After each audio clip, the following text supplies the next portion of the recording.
오늘은 성경개관 제20강입니다. 왜 아모스는 정의와 공의를, 호세아는 하나님의 사랑을 선포했을까? 이 질문을 가지고 아모스와 호세아서에 대해서 살펴보겠습니다.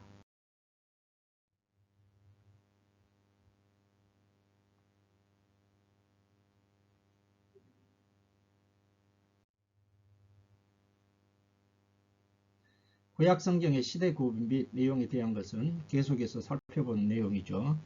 오늘 살펴볼 부분은 어디입니까? 아모스와 호세아서 이 부분이 되겠습니다. 선지서의 시대 순에 의한 구분에 보게 되면 오늘 살펴볼 부분은 아모스와 호세아, 그래서 요나는 지난번 했죠.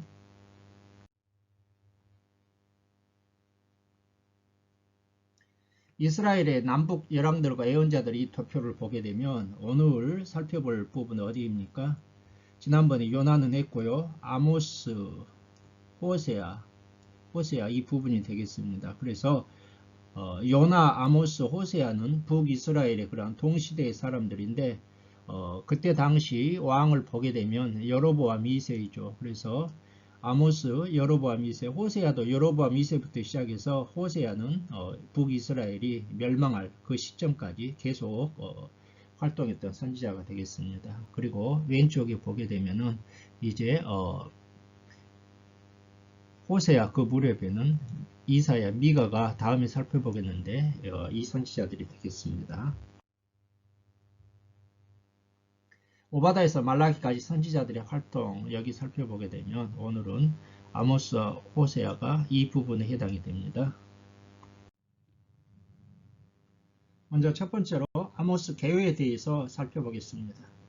아모스라는 책 이름은요, 짐을 지는 사람이란 뜻입니다. 남유다 사람인 아모스가 패역한 북이스라엘 백성들에게 하나님의 심판을 선포하는 사역이 실로 무거운 짐이었다는 것이죠. 저자 및 기록 연대를 살펴볼까요? 저자는 1장 1절에 의하면 아모스로 되어 있고요. 아모스는 이스라엘 여로보암 2세 때 우시아 왕 때 이 선지자이죠. 아모스는 유다 우시아 왕 때 베들레헴에서 약 6마일 떨어진 두고아에서 목축을 하며 뽕나무를 재배하던 농사꾼이었습니다. 하나님의 말씀을 바꿔서 북쪽 이스라엘에 가서 말씀을 선포했습니다. 요나, 아모스, 호세아는 북쪽 이스라엘의 선지자들이라는 것이 이미 말씀드렸습니다. 여로보암 2세 때에 활동했던 인물들이죠. 기록 연대를 살펴보게 되면 두 왕의 통치 절정기인 BC 760년에서 755년경으로 추정하고 있습니다. 기록 배경 및 특징을 살펴보게 되면 여로보암 2세 때는요, 북이스라엘의 황금기였습니다. 그래서 오른쪽 지도를 보게 되면은 이미 살펴본 내용인데요. 이쪽 남과 북의 경계선을 상태로 북쪽 이스라엘 그리고 남쪽 유다 광대한 영토를 차지했죠. 솔로몬 시대의 판도와 같은 하맛 어귀에서 아라바 바다까지 회복했습니다. 왕상 8장 55절, 열왕기하 4장 25절에 나오고 있습니다.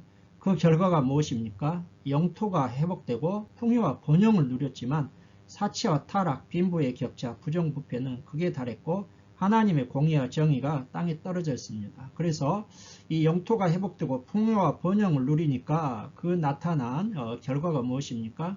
선민의식이죠. 선민의식. 그리고 정의와 공의가 상실되었습니다. 종교 혼합주의, 바알과 아세라를 섬겼습니다. 하나님은 이걸 깨뜨리기 위해서 요나를 아수르에 보내서 선민의식을 깨뜨렸고요. 아모스 선지자를 세워서 정의와 공의의 상실을 책망하고 회복을 촉구했고요. 호세아 선지자를 통해서는 종교 혼합주의를 책망하면서 심판을 선포하고 있습니다. 아모스는 오직 정의를 물같이 공의를 마르지 않는 강같이 흐르게 하라고 촉구하고 있습니다. 아모스는 하나님의 공의를 강조하고 있습니다. 호세아는 하나님의 사랑을 강조하고 있죠. 아모스서는 목자와 농부 생활을 경험한 아모스가 재앙을 은유적으로 묘사한 표현들이 참 많이 나오고 있죠. 곡식단을 가득 실은 수레, 양의 두 다리나 귀조각, 바산 암소들, 실과 한 광주리, 산들은 단포도주로 흘리며 등 이러한 것들은 아모스가 목자였기 때문에 그리고 농부였기 때문에 가능한 그런 표현들이죠. 아모스서에도 여호와의 날이 나타나고 있습니다. 5장 18절과 20절. 이는 예수님이 재림하시는 날로서 심판의 날이 될 것임을 말씀하고 있죠. 핵심 주제는 무엇입니까? 5장 24절에 공의가 되겠습니다. 아모스서에 나타난 그리스도는 무엇입니까? 중보자로서의 그리스도, 심판자로서의 그리스도, 구원자로서의 그리스도가 되겠습니다. 기본 구조를 살펴보게 되면은 크게 두 부분이죠. 먼저 1장부터 9장 10절까지는 심판에 대한 선포고요. 9장 11절부터 15절까지는 회복에 대한 그런 하나님의 약속의 메시지가 되겠습니다. 그래서 제가 선지서를 개요를 하면서 말씀드렸는데 선지서의 큰 두 줄기는 심판과 회복이라고 말씀드렸는데 아모스서도 전형적으로 심판과 회복의 그런 구조를 띠고 있습니다. 이제 아모스서의 내용에 대해서 한번 살펴보겠습니다. 먼저 1장부터 9장 10절까지는 심판에 대한 내용입니다. 주변 나라들과 이스라엘에 대한 심판서는 1장과 2장이죠. 세 편의 설교가 3장부터 6장까지 5가지 환상에 대한 하나님의 심판이 7장부터 9장 10절에 기록되어 있습니다. 먼저 1장부터 2장 주변 나라들과 이스라엘에 대한 심판 선언에 대해서 살펴볼까요? 이것은 동시몬 구조로 되어 있습니다. 그래서 동시몬 구조라는 것은 이제 1장에서 보게 되면 주변 나라들에 대한 심판이 선언되고 있습니다. 1장 1절부터 2장 3절까지인데요. 이들 나라들이 무엇입니까? 다메섹, 블레셋, 드로, 에돔, 암몬, 모압. 그래서 여기가 다메섹이죠. 다메섹. 그리고 드로가 어디가 있습니까? 드로. 그리고 또 여기가 블레셋, 에돔, 모압, 암몬. 이것이 외곽으로 이렇게 원을 그리지 않습니까? 그리고 그 중심으로 이제 들어가게 되면은 어디가 있습니까? 유다에 대한 심판. 그리고 가장 가운데가 어디입니까? 이스라엘이죠. 이스라엘. 그래서 이러한 화살을 가지고 동시몬 구조로 이렇게 들어간다. 이렇게 생각해 볼 수 있는 것이죠. 자, 그렇다면 1장 주변 나라들에 대한 심판 선언에서 유다 왕 우시아와 이스라엘 여로보암 때 두고와의 목자였던 아모스가 하나님의 심판에 대해서 선포하고 있습니다. 선지자는 먼저 이스라엘 주변 5국에 대한 심판을 선언하는데요.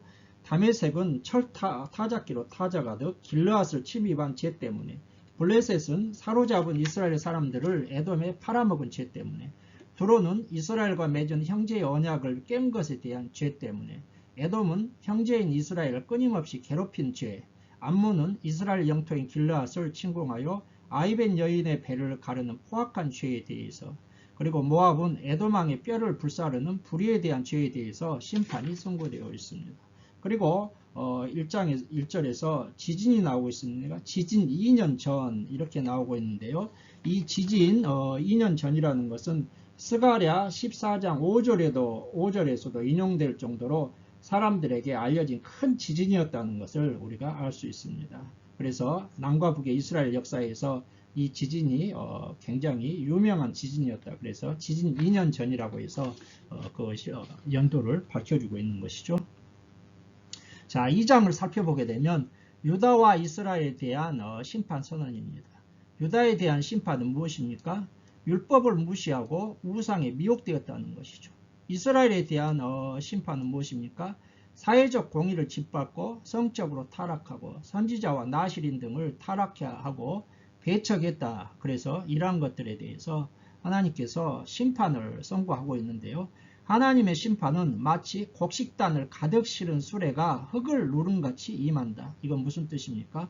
어느 누구도 피할 수 없다. 그래서 13절에 보라, 곡식단을 가득히 실은 수레가 흙을 누름같이 내가 너희를 누르리니, 하나님께서 확실하게 심판하시겠다는 그런 내용이 되겠습니다.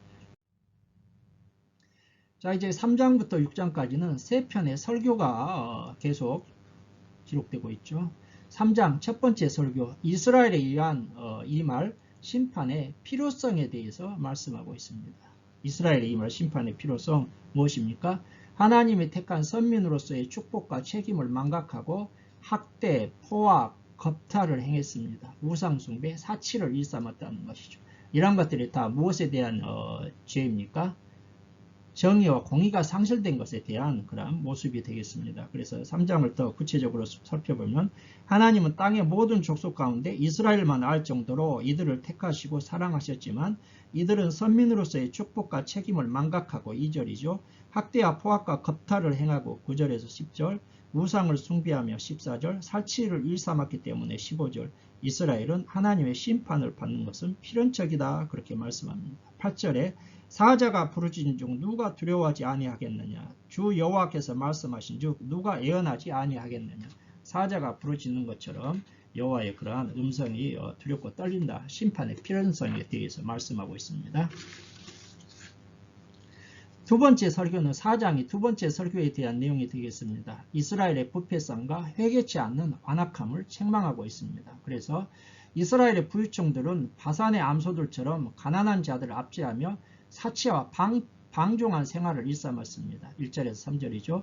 이스라엘은 하나님이 기뻐하지 않는 제사를 드리며 큰 소리로 자신들의 의식을 알렸습니다. 4절에서 5절.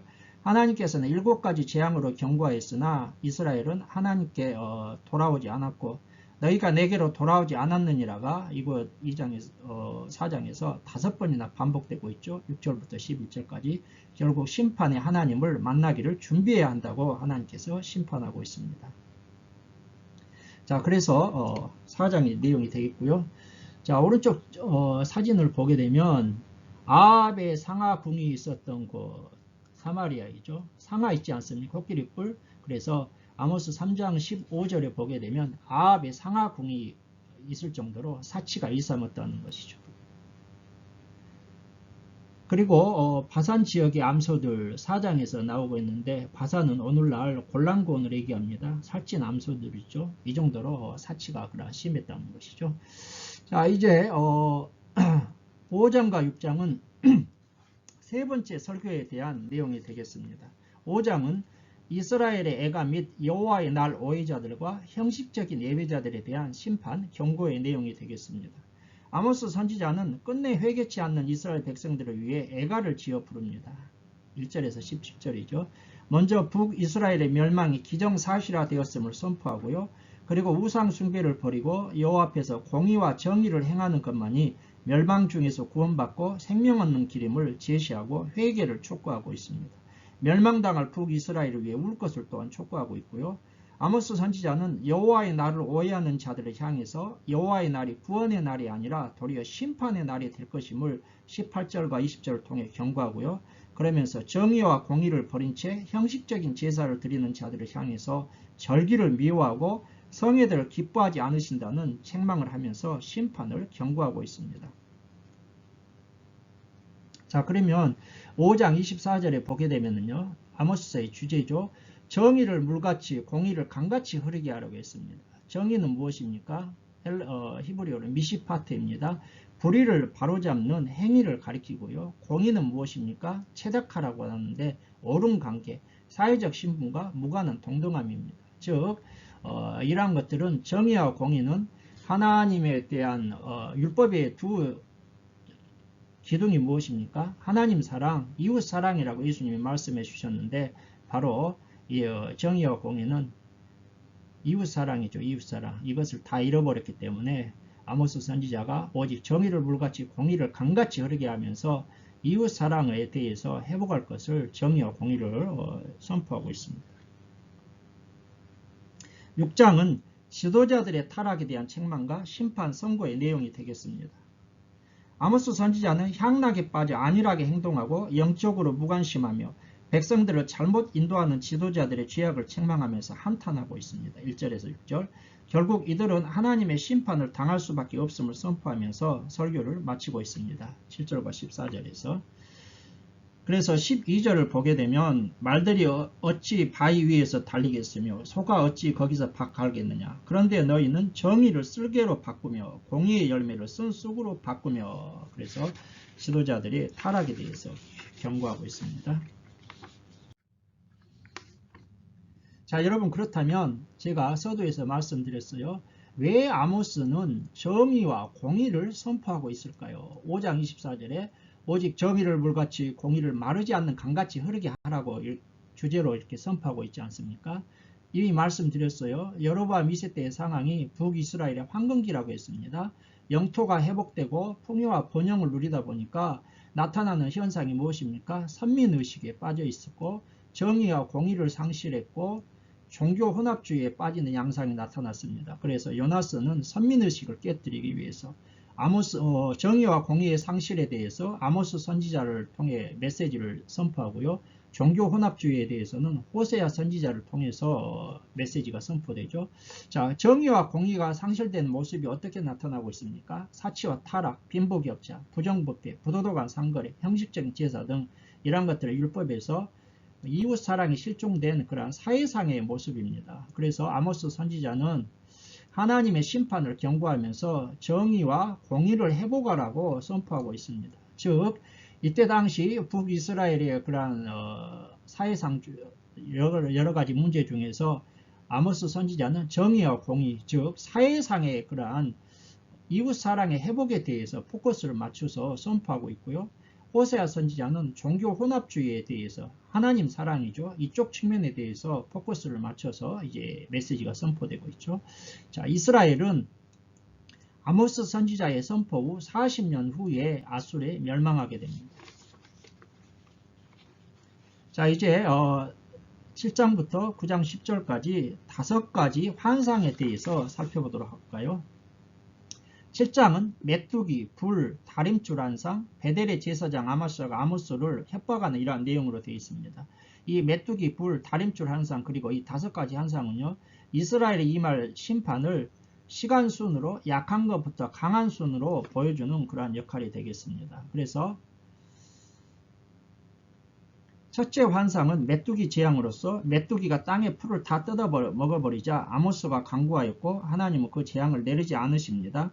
두 번째 환상은 불이 큰 바다를 삼키고 육지까지 먹으려는 불재앙입니다. 아모스가 간곡히 기도하자 하나님은 이것도 이루지 아니하시겠다고 말씀하십니다. 세 번째 환상은 다림줄로서 다림줄은 건물을 벽을 쌓을 때 제대로 수평과 그 다음에 그러한 것들이 제대로 맞게 쌓여있나 위에서 아래로 늘어뜨려서 그것을 확인하는 줄이죠. 다림줄로서 하나님께서 다림줄로 재어보시고서는 헐어버려야 할 담처럼 이스라엘 백성들을 심판하시겠다는 의미가 되겠습니다.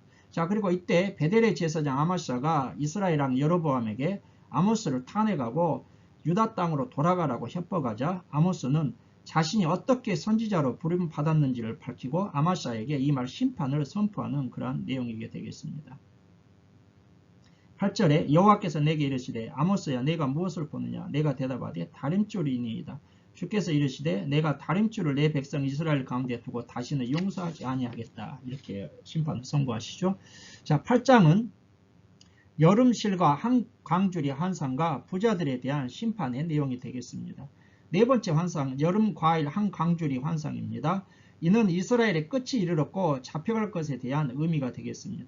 아모스 선지자는 당시 사회에 만연한 부도덕한 상거래를 통해 부를 모은 부자들의 죄를 고발하고 심판을 선고하고 있습니다. 여름실과 환상과 이 끝에 대해서 한번 살펴볼까요? 여름 과일은 히브리어로 여러분 카이츠입니다. 카이츠. 그리고 끝은 히브리어로 케츠입니다. 그러니까 이 두 단어의 발음이 유사해서 언어 유의를 보여주고 있습니다. 여름 과일을 거두는 시기는 1년 중 맨 끝인데 이스라엘의 심판의 끝이 이르렀다는 의미로서 여름실과 환상과 이 끝을 이렇게 매치시켜 가지고 이스라엘의 끝이 이르렀다 이것을 심판을 선고하고 있는 것이죠.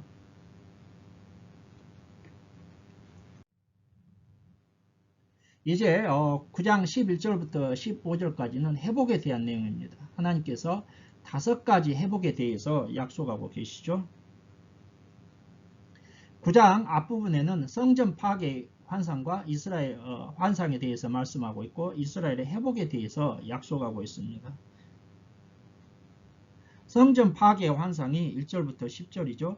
성전의 문지방이 파괴되는 환상에 이어 이스라엘 전체의 멸망이 선포되고 있습니다.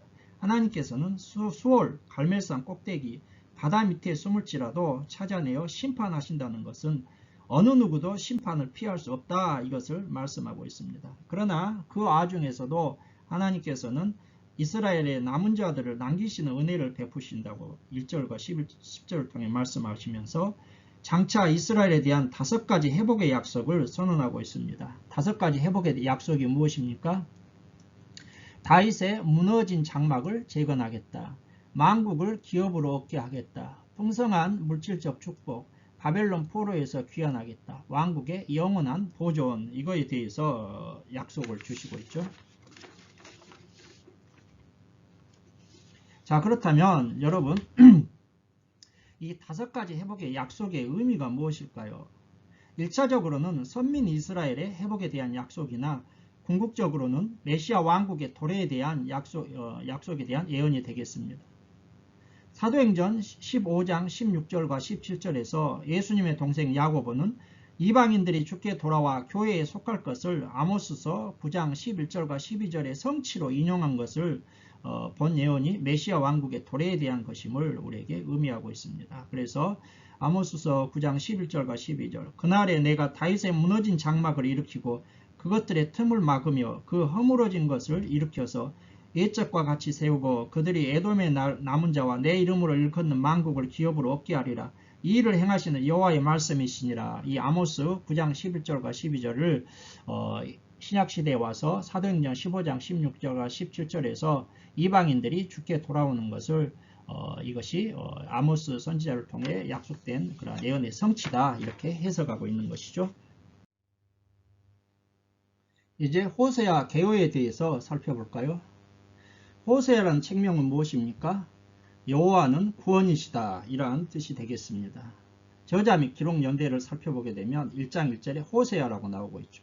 호세아의 사역기간은 이스라엘의 왕 여로보암 2세 이후 북이스라엘이 멸망한 때까지입니다. 그래서 유다는 우시아 왕 이후 요담, 아하스, 히스기야 때까지이고 북쪽 아모스, 남쪽 이사야와 동시대에 사역한 인물이 되겠습니다. 호세아 선지자는 북쪽 이스라엘이 멸망할 때까지 사역했기 때문에 북쪽 이스라엘 최후의 그러한 선지자가 되겠습니다. 호세아의 출생지는 정확히 알려져 있지는 않지만 북이스라엘에서 출생했고요. 소명 전의 직업은 7장 4절에 제빵업자 또는 농사꾼이라는 설이 있습니다. 기록 연대는요. 북이스라엘에 멸망한 BC 723년 이전 또는 어떤 학자들은 북이스라엘에 멸망한 후에도 이렇게 사역을 했을 것이다. 그래서 호세아 선지자는 북이스라엘의 가장 최후의 그러한 선지자다. 이것을 우리가 알았으면 좋겠습니다. 기록 배경 및 특징은 요나와 그리고 조금 전에 아모스 거기서 이미 다 말씀드렸습니다. 요나, 아모스, 호세아는 기록 배경 및 그 시대 상황이 거의 같습니다. 여로보암 2세 때라고 말씀드렸어요. 북이스라엘의 황금기라고 했습니다. 영토가 이때는 회복되고 풍요와 번영을 누렸습니다. 그래서 나타난 사회상이 무엇이라 했습니까? 선민의식에 젖어 있었고요. 정의와 공의가 상실되었고 종교 혼합주의에 빠져 있었습니다. 그래서 요나는 선민의식을 깨뜨리려는 하나님의 그러한 목적하에서 아수르로 보내졌고요. 아모스는 무엇이었습니까? 정의와 공의의 상실에 대한 그러한 메시지를 선포했고 이제 호세아는 종교 혼합주의에 대한 책망과 심판이 되겠습니다. 오른쪽 지도는 이미 말씀드렸습니다. 그래서 호세아 선지자 때도 북쪽 여기 여로보암 2세 때, 남쪽 우시아 왕 때 이런 광대한 영토를 회복했다고 말씀드렸습니다.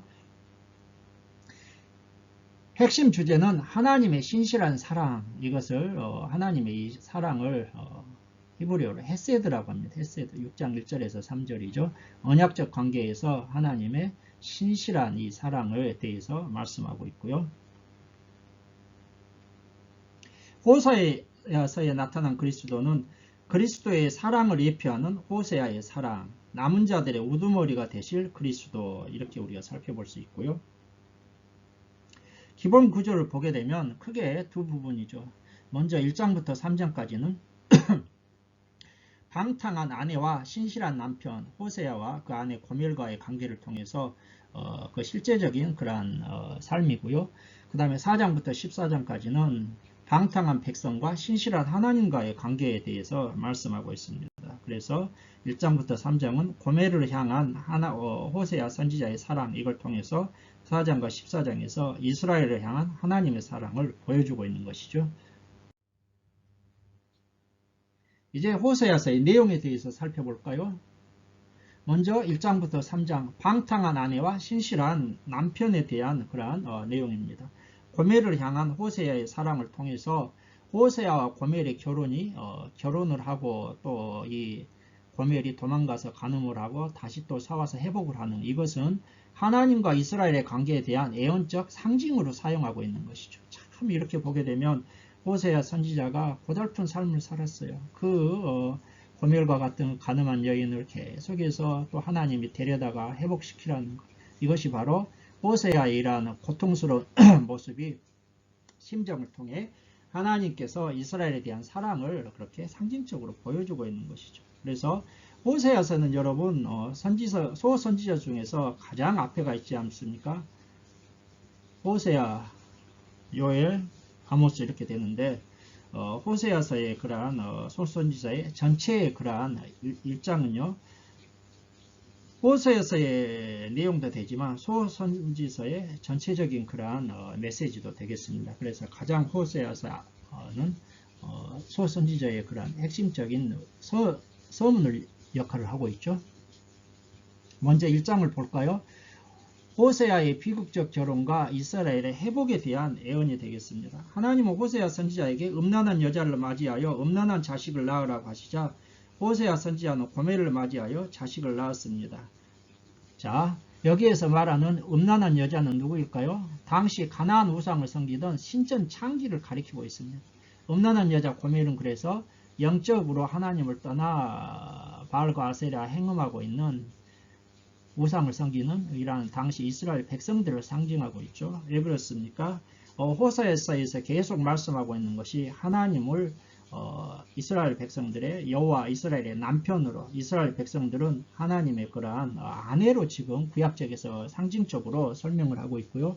그 다음에 신약에 오게 되면 이 개념이요, 그리스도를 신랑, 그 다음에 교회는 신부로 표현하고 있습니다. 그래서 이러한 음란한 여자 고멜은 당시에 영적으로 행음한 백성을 상징하고 있는 것이죠. 자, 음란한 자식을 낳으라고 했어요. 그래서 자식을 낳았는데 자식들의 이름을 이스루엘이라고 했어요. 먼저 아들을 낳자 이스루엘. 그래서 씨를 뿌리다, 흩으시다, 뽑다 이러한 의미가 있는데요. 자, 여러분, 이스루엘이라는 것은 나봇의 포도원이 있었죠. 그래서 나봇의 포도원, 이스라엘의 나봇의 포도원이 있었고, 그 다음에 예후를 통해서 아합 왕조가 예후의 반란을 통해서 하나님이 아합 왕조를 멸망시켰습니다. 그리고 예후 왕조의 이제 여로보암 2세 때이죠. 또 이스라엘이라 하라는 것은 이스라엘의 멸망을 의미하는 그러한 의미가 있겠습니다. 그 다음에 루아마, 하나님의 은혜, 긍휼을 받지 못한다. 이 히브리어로 로라는 것은 부정의 의미가 있습니다. 루아마, 하나님의 은혜, 긍휼을 받는다 그런 뜻인데 아니다, 받지 못한다.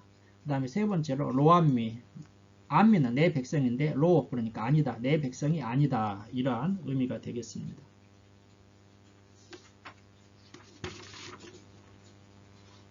이제 2장을 보게 되면 고멜의 방탕에 대한 판결과 이스라엘의 영적 간음에 대한 고발이 되겠습니다. 호세아는 법정에선 아내를 판결하는 형식을 빌어 이스라엘의 영적 간음을 고발하고 있습니다. 하나님께서 베풀어 주신 은혜를 배반하고 오히려 바알 우상을 숭배한 이스라엘이 이것을 영적인 간음이라고 말씀드렸어요. 이러한 이스라엘의 죄를 지적하고 하나님께서 벌을 주실 것임을 선고하고 있습니다. 2절에서 13절. 그러나 하나님은 언약을 새롭게 갱신함으로 이스라엘에 대한 회복의 축복을 다시 선포하고 있습니다. 2절에 보게 되면 너희 어머니와 논쟁하고 논쟁하라. 그는 내 아내가 아니요 나는 그의 남편이 아니라 그가 그의 얼굴에서 음란을 지하게 하고 그 유방 사이에서 음행을 지하게 하라. 그렇게 말씀하고 있죠. 자, 여러분, 그렇다면 여기 2장에는요. 당시에 종교 혼합주의에 대한 관점이 나타나고 있어요. 그래서 이스라엘의 백성들의 주장은 5절을 한번 보게 되면은 2장 5절입니다. 그들의 어머니는 음행하였고 그들을 임신했던 자는 부끄러운 일을 행하였나니 이는 그가 백성들이 이르기를 나는 나를 사랑하는 자들을 따르리니 바알과 아세라죠. 그들이 내 떡과 내 물과 내 양털과 내 삶과 내 기름과 내 술들을 내게 준다 했습니다. 백성들이 지금 이렇게 자신들이 누리는 이때 당시에 이러한 평화와 그리고 경제적인 부흥이 바알과 아세라가 생존에 필요한 것을 줬다 이렇게 지금 말하고 착각하고 있다는 것입니다. 그러나 하나님의 말씀은 무엇입니까? 2장 8절에서 곡식과 새 포도주와 기름은 내가 그에게 준 것이요 그들이 바알을 위하여 쓴 은과 금도 내가 그에게 대하여 준 것이므로 그가 알지 못하는도다. 나 여호와가 준 것인데 그들 백성들이 알지 못하고 바알과 우상을 숭배한다. 종교 혼합주의에 대한 관점이 이렇게 다르다는 것입니다. 그러니까 하나님을 떠나서 우상을 섬기고 이렇게 폐역한 영적 음행을 하고 있는 것이죠. 자, 3장은요, 여러분 고멜의 회복에 대한 내용입니다. 호세아가 다시 고멜을 사와 결혼합니다. 이건 무엇입니까? 이스라엘에 대한 하나님의 사랑이죠. 하나님은 이스라엘 백성들이 다른 신을 섬긴다 할지라도 여호와가 그를 사랑하는 것처럼 타인의 사랑을 받아 다시 음녀가 된 그 여자 고멜을 사랑하라고 하시자 호세아는 다시 고멜을 사서 다시 데려와 결혼 관계를 유지하고 있습니다. 1절 여호와께서 내게 이르시되 이스라엘 자손이 다른 신을 섬기고 건포도 과자를 즐길지라도 여호와가 그들을 사랑하나니 너는 또 가서 타인의 사랑을 받아 음녀가 된 그 여자를 사랑하라 하시기로 2절 내가 은 15개와 보리 한 호멜을 반으로 나를 위하여 그를 사고 참, 호세아 선지자가 얼마나 고통스러웠을지 이러한 호세아 선지자의 고통이 누구의 고통이라는 거예요? 하나님의 백성들을 향한 하나님의 마음 고통이라는 것이죠. 이제 두 번째로 4장부터 14장까지는 방탕한 백성과 신실하신 하나님과의 관계에 대한 내용이 되겠습니다. 4장에서 7장 이스라엘의 범죄, 8장에서 13장 하나님의 심판 선언, 그 다음에 14장은 이스라엘의 회복에 대한 약속이 되겠습니다. 먼저 4장부터 7장은 이스라엘의 범죄에 대해서 한번 살펴볼까요? 4장을 살펴보게 되면 이스라엘의 죄악에 대한 서론적 책망과 제사장들의 제목에 대해서 살펴보겠습니다. 먼저 이 땅에는 진실도 없고 인애도 없고 하나님을 아는 지식도 없다고 이스라엘의 총체적인 죄악상을 책망하고 있습니다. 그래서 4장 1절 이스라엘 자손들아 여호와의 말씀을 들으라. 여호와께서 이 땅 주민과 논쟁하시나니 이 땅에는 진실도 없고 인애도 없고 하나님을 아는 지식도 없다 말씀하고 있지 않습니까? 1절에서 말씀하고 있는 진실은 무엇입니까? 하나님에 대한 신실함. 인애는 헤세드입니다. 히브리어로 헤세드인데 언약적 관계에서의 사랑입니다. 사랑. 그리고 이 사랑만 있는 것이 아니라 충성까지 포함하고 있습니다. 그러니까 이 인애, 헤세드, 호세아에서 말씀하고 있는 이 사랑은요. 원래는 히브리어 헤세드인데 참 어떤 사랑이라고도 해석할 수 있고 인애, 자비라고도 할 수 있는데 그 의미가 하나님과 백성들의 관계에서 언약적 관계에서 이 백성들이 언약을 버렸다는 것이죠. 그래서 충성하지 않는다는 것이죠. 그래서 이것을 인애 헤세드 사랑이라고 할 수 있고요.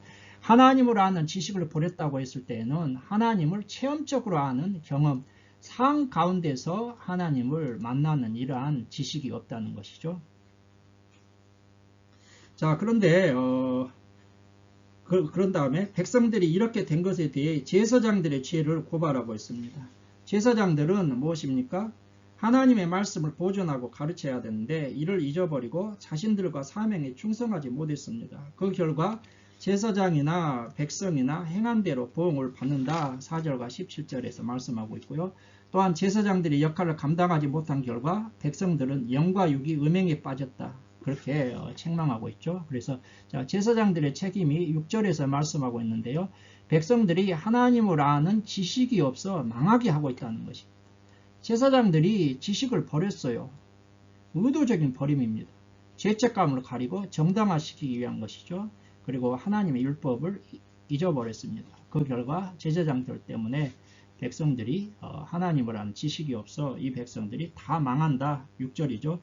내 백성이 지식이 없으므로 망하는도다. 내가 지식을 버렸으니 내는요 제사장들이죠. 나도 너를 버려 내 제사장이 되지 못하게 할 것이요. 내가 내 하나님의 율법을 잊었으니 나도 내 자녀들을 잊어버리게 하리라. 이렇듯이 이스라엘 백성들이 하나님을 떠난 것은요. 제사장들의 영적인 책무를 감당하지 못했어요. 오늘날도 마찬가지입니다. 영적 제사장인 주의 종들이 사명을 제대로 감당치 못하고 올바로 서 있지 못하면 모든 성도들이 헤매지 않습니까? 예전이나 오늘날이나 모든 그러한 타락의 그러한 가장 기본적인 것은 지도자들, 특별히 제사장들과 영적 지도자들의 그러한 책임이 크다는 것을 우리가 알 수가 있습니다. 5장은 지도자들의 죄악과 하나님의 심판에 대한 내용이 되겠습니다. 제사장, 왕족들과 같은 지도자들은 지위를 이용하여 백성의 생명과 재산을 노리는 죄악을 저질렀고 백성들은 이를 본받아 죄악을 저지르고 심판을 받게 됩니다. 특별히 제사장과 왕들의 역할을 잘 감당하지 못하므로 이스라엘과 유다 사이의 전쟁으로 황폐함과 상처를 남기게 된다. 그렇게 말씀하고 있습니다. 그리고 나서 6장에서 이제 뭐라고 말씀하고 있습니까? 하나님께로 돌아가자는 것입니다. 6장이 굉장히 중요하죠. 하나님께로 돌아갈 것을 촉구하고 있습니다. 참된 회개를 촉구하고 있죠. 1절에서 3절. 여호와께로 돌아가자. 힘써 여호와를 알자. 힘써 여호와를 알자고 했을 때요. 힘써가 라다프입니다. 히브리어로. 그래서 추적하다는 거예요. 여호와를 아는 것은 여호와를 알기 위해 힘쓰고 애써야지 그냥 가만히 있는다고 여호와를 아는 것이 아니라는 것입니다. 그래서 우리가 구원받는 것은 하나님의 은혜이지만은 그러나 구원받은 이후에 하나님과 더욱더 친밀해지고 하나님을 알기 위해서 영적으로 경건에 힘쓰고 말씀을 읽고 기도하고 묵상하고 해야지 하나님을 더 알고 친밀해지는 것이지 가만히 있으면은 그냥 영적인 그러한 아이들에 머무른다. 영적인 그런 장성한 어른이 되기 힘써야 된다는 것이죠.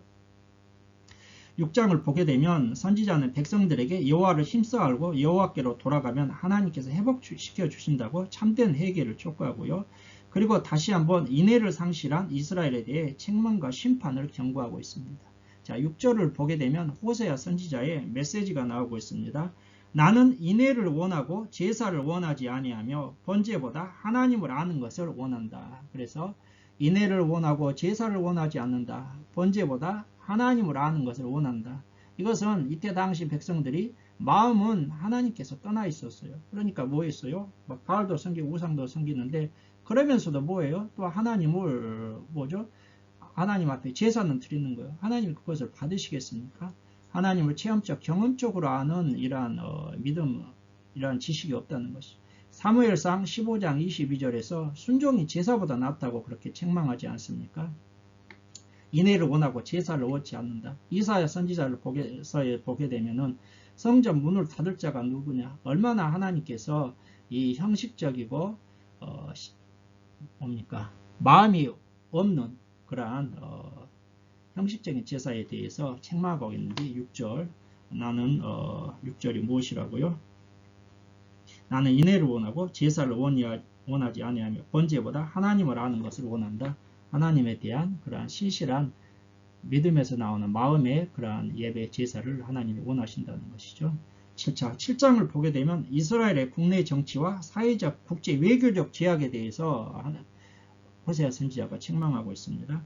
이스라엘의 죄악성에 대한 책망이 계속되죠. 이스라엘은 인애를 상실한 나머지 사회적으로는 거짓과 도둑질과 백주에 때를 지어 노략질하는 등 악이 성행했습니다. 뿐만 아니라 정치적으로는 아첨과 거짓으로 왕을 기쁘게 하려는 자들이 일어났고요.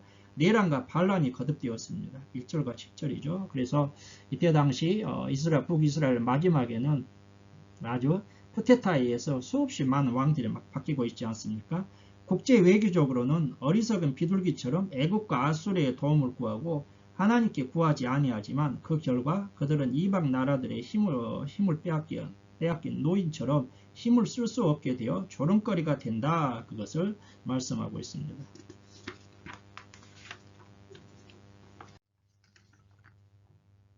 자, 호세아 4장과 6장에 나타난 지명들 연대기 통독성경인데요. 여기 에브라임은 북쪽 이스라엘을 그렇게 대표합니다. 그래서 에브라임을 하게 되면은 에브라임 지파만 얘기하는 것이 아니라 북쪽 이스라엘이 우상과 연합했다는 거예요. 다볼산, 그 다음에 세겜, 그 다음에 벳 아원, 미스바, 길갈, 기부아 이런 지역이고요.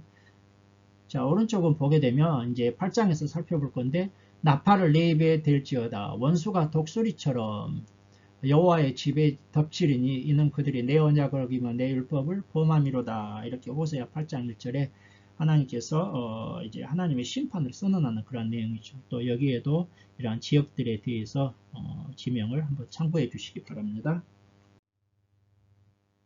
자, 하나님의 심판 선언 8장에서 13장입니다. 8장 하나님의 심판의 선언이 되겠습니다.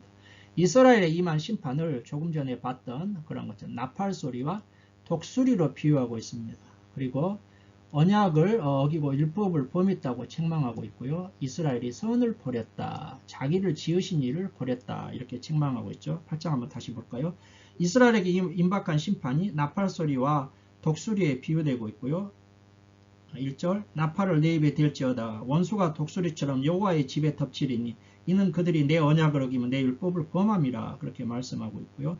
이스라엘은 하나님이 아닌 신하들의 음모 술수에 의해서 왕이 세워졌고 금송아지 우상을 숭배했고 하나님을 의지하기보다 아수라 애굽을 의지했고 백성들은 하나님과 바알에게 함께 예배를 드렸습니다. 하나님은 이들에게 심판을 선포하고 있죠. 독수리가 나팔을 불고 독수리가 임하는 것처럼 하나님의 심판이 이제 임한다는 것이죠. 9장은 심판의 내용이 되겠습니다.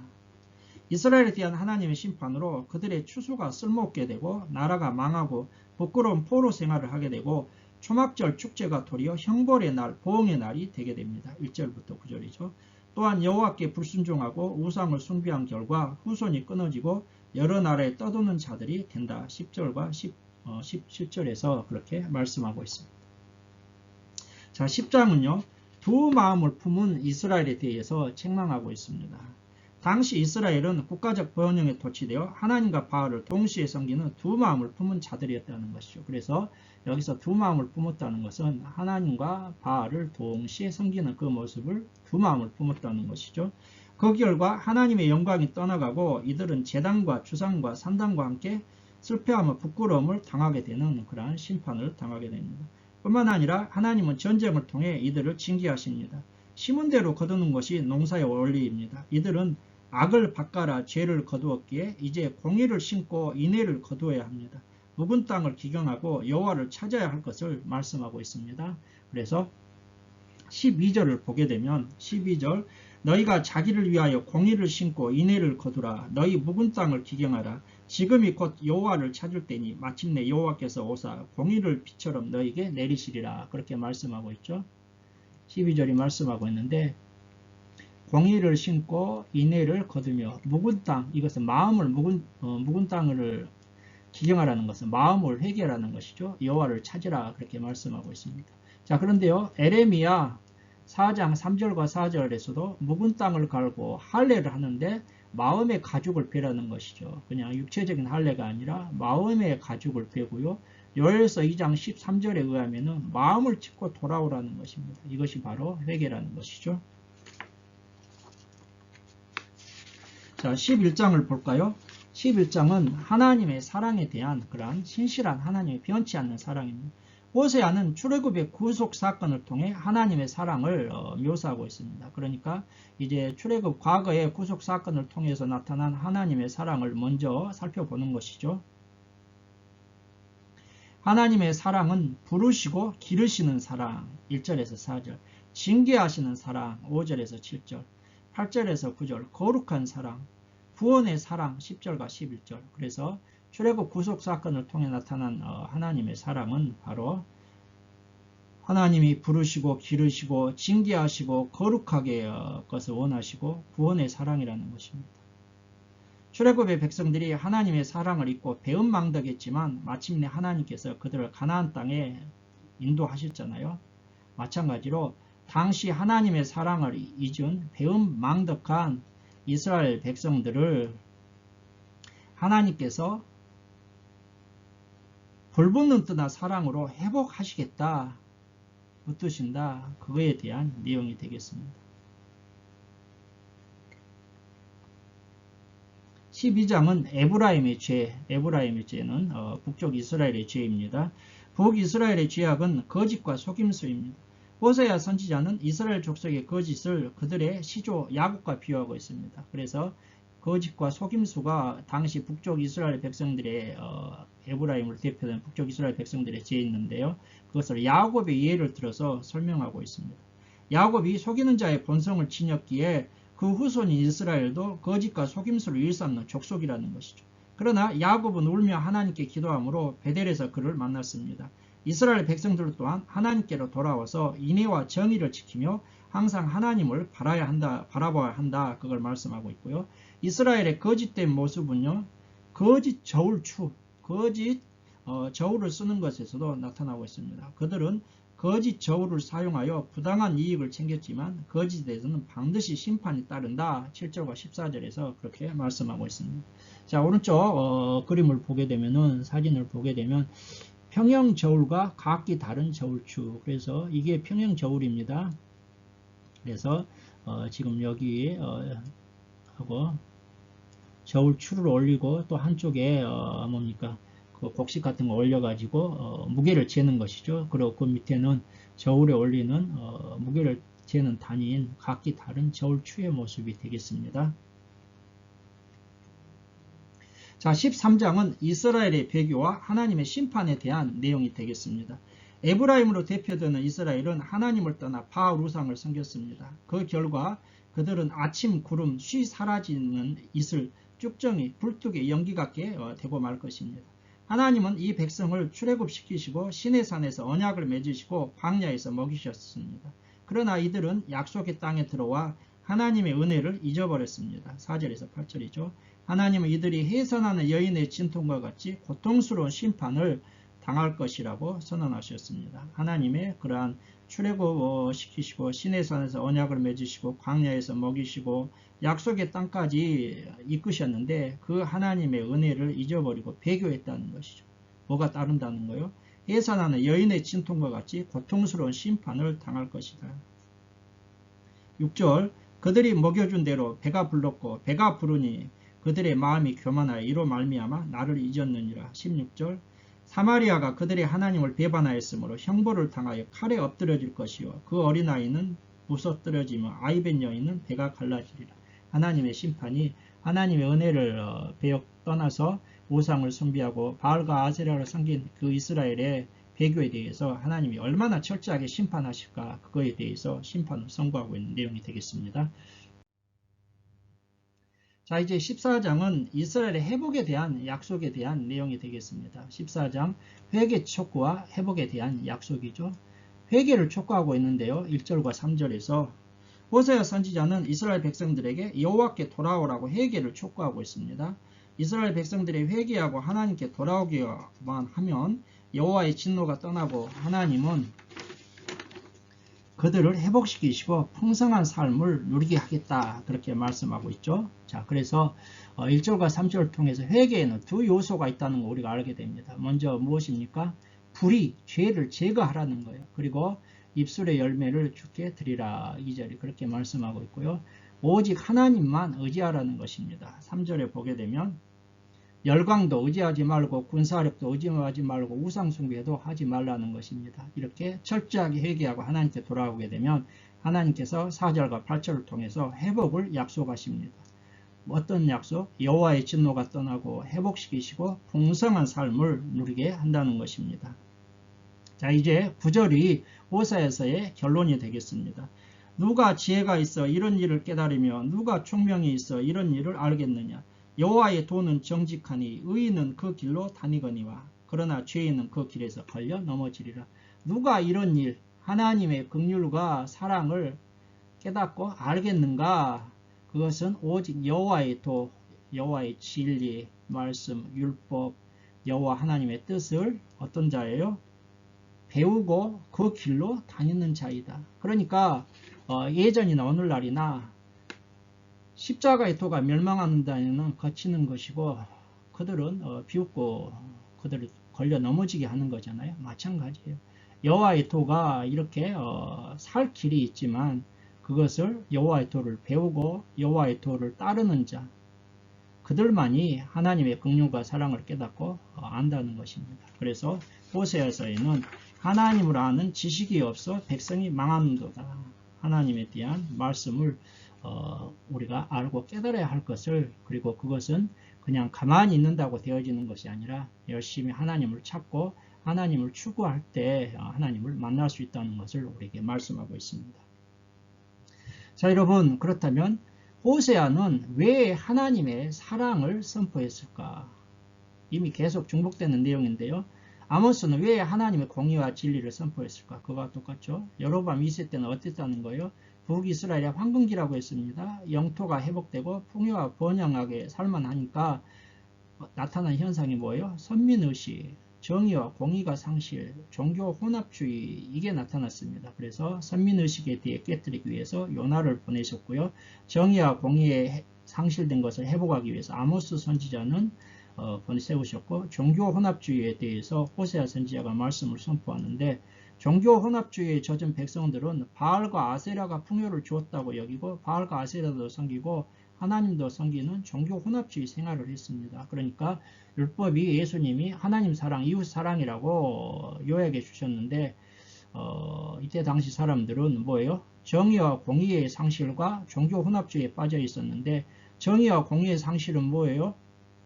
이웃 사랑이죠. 그리고 종교 혼합주의는 오직 하나님만 사랑하는 것을, 하나님의 사랑에 대한 결여, 이러한 것이 나타나죠. 그래서 호세아 선지자는 이에 대한 하나님 사랑의 결여 때 종교 혼합주의에 빠진 것에 대한 하나님의 심판을 선포하면서 하나님께 돌아오게 마음은 하나님의 백성들을 회복시키시는 사랑의 하나님이심을 선포하고 있습니다. 그래서 포커스가 아모스는 정의와 공의에 맞춰져 있고요. 그 다음에 호세아 선지자는 뭐예요? 종교 혼합주의, 하나님께 돌아오라, 하나님의 사랑을 깨달으라, 그리고 임박한 하나님의 심판 앞에서 불타는 하나님의 사랑을 호소하고 있습니다. 아모스 선지자는 선포한 이후에 40년 후에 이스라엘이 망했고요. 북쪽 이스라엘이. 그 다음에 호세아 선지자는 어땠다고 말씀하고 있습니까? 아주 이스라엘이 망할 때 그 전후의 선지자니까 얼마나 절절한 심정으로 하나님의 사랑을 호소했겠습니까?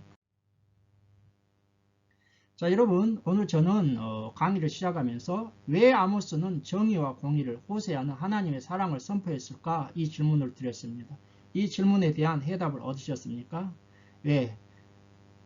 여로보암 2세 때 북이스라엘의 황금기를 구가했다고 했습니다. 그래서 영토가 회복되고 풍요가 살만하니까 나타나는 현상이 선민의식, 정의와 공의가 상실, 종교 혼합주의 양상이 나타났는데, 아모스는 하나님의 심판에 대해 경고하면서 정의와 공의의 회복에 초점을 맞춰서, 이웃 사랑의 회복을 초점을 맞춰서 메시지를 전했고요. 호세아 선지자는 임박한 하나님의 심판을 앞에서 불타는 하나님의 사랑으로 백성들의 회개를 촉구하고 있습니다. 종교 혼합주의에 포커스가 맞춰져 있다고 말씀드렸습니다. 자, 이렇게 해서 오늘 강의를 마치고 다음 강의에서는 미가와 이제 이사야에 대해서 살펴보도록 하겠습니다. 오늘 강의를 시청해 주신 여러분들께 감사를 드리고 다음 강의에서 더 좋은 내용으로 찾아뵙도록 하겠습니다. 감사합니다.